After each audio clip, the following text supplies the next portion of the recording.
महाभारत में धृतराष्ट्र अंधे थे, लेकिन उनका यह अंधापन पिछले जन्म में मिले एक श्राप के कारण था।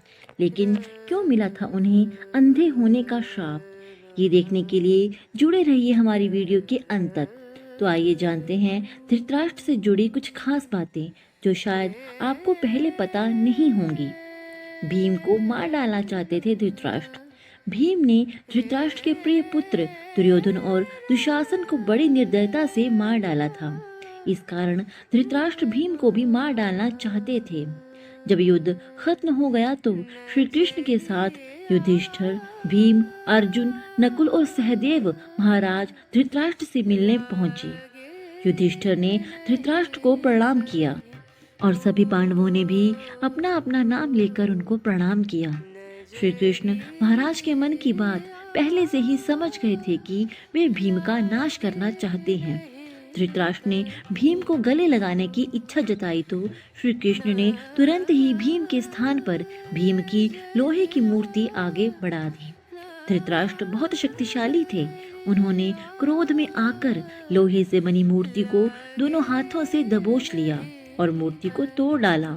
मूर्ति तोड़ने की वजह से उनके मुंह से भी खून निकलने लगा और वे जमीन पर गिर गए। कुछ ही देर में उनका क्रोध शांत हुआ तो उन्हें लगा कि भीम मर गया है, तो वे रोने लगे। तब श्री कृष्ण ने महाराज से कहा कि भीम जीवित है। आपने जिसे तोड़ा है वह तो भीम के आकार की मूर्ति थी। एक श्राप के कारण धृतराष्ट्र जन्मे थे अंधे।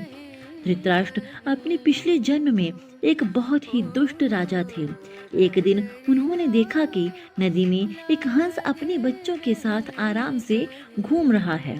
उन्होंने आदेश दिया कि उस हंस की आंख फोड़ दी जाए और उसके बच्चों को भी मार दिया जाए। इसी वजह से अगले जन्म में वह अंधे पैदा हुए और उनके पुत्र भी उसी तरह मृत्यु को प्राप्त हुए जैसे उस हंस के हुए थे। धृतराष्ट्र का विवाह गांधार की राजकुमारी गांधारी से हुआ था। विवाह से पूर्व गांधारी को ये बात मालूम नहीं थी कि धृतराष्ट्र अंधे हैं। जब गांधारी को ये बात मालूम हुई तो उसने भी अपनी आंखों पर पट्टी बांध ली।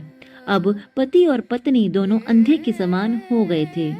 धृतराष्ट्र और गांधारी के 100 पुत्र और एक पुत्री थी। दुर्योधन सबसे बड़ा और प्रिय पुत्र था। दुर्योधन के प्रति धृतराष्ट्र को अत्यधिक मोह था। इसी मोह के कारण दुर्योधन के गलत कार्यों पर भी वे मौन रहे। दुर्योधन की गलत इच्छाओं को पूरा करने के लिए भी वो हमेशा तैयार रहते थे। यही मोह पूरे वंश के नाश का कारण बना था।